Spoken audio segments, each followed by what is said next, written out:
Thank you again for joining me. I'm Pat Kiernan. This is Pat's Papers. We do this every weekday morning, going through the nation's newspapers to find some of the highlights for you.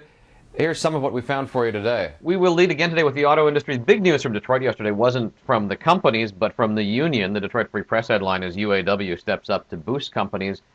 The CEOs are in Washington now to present their bailout plans. Free columnist Tom Walsh asking in the paper this morning, is it just me, or does the GM plan sound like a desperate no-huddle offense in football with the quarterback changing plays on the fly? The picture that goes along with coverage of this story in many papers is that of General Motors CEO Rick Wagner. He's riding in a hybrid Chevy Malibu on his way to Washington, avoiding yet another private jet controversy. He is circled in the New York Post in the passenger seat. He reportedly did some of the driving himself, as did his colleagues from Chrysler and Ford in their own vehicles. The New York Times has Wagner on the front page as well, and says the union's concessions may help in two ways, short-term to win the political support for a bailout, and longer-term to help the automakers reduce their cost structure. There is a big split in the Episcopal Church, conservatives forming their own rival denomination. As reported in the Washington Post, this has been building since the church ordained a gay bishop 5 years ago. Also from the Washington Post, he is the benefactor of the ball. A Virginia businessman who bought out the entire JW Marriott Hotel in D.C. is creating an inauguration event that he and sponsors will pay for, but instead of having the rich and famous, Earl Stafford will invite disadvantaged people to be his guests. Political news, the Chicago Tribune, with reaction from Latino groups to the decision to make Bill Richardson Commerce Secretary under Barack Obama. Some Hispanics are disappointed that the Democratic governor from New Mexico wasn't asked to take on the bigger job of Secretary of State. And this story also includes a bit of Bill Richardson trivia from the Guinness Book of World Records. Did you know he once shook 13,392 hands in a space of just 8 hours? The Denver Post is a story that reminds us of how complicated these appointments become. Colorado Representative John Salazar is seen as a possible agriculture secretary, but that would put his Democratic seat in play, which is something the Obama transition team has to consider. An interesting switch this morning in the Wall Street Journal. I don't know if this is a one-time change or something we're going to see more of, but the What's News feature, which typically runs close to the left side of the page, is now on its own fold-out today.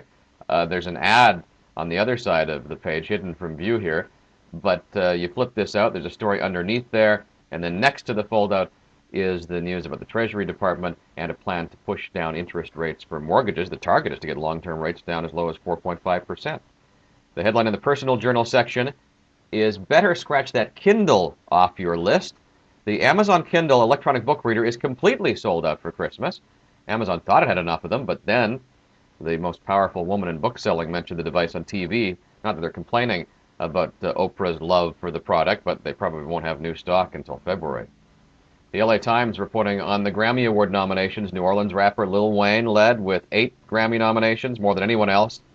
Coldplay got 7 nods. One big surprise was the Robert Plant Alison Krauss recording, which grabbed 5 nominations. If married life seems tough sometimes, just be patient.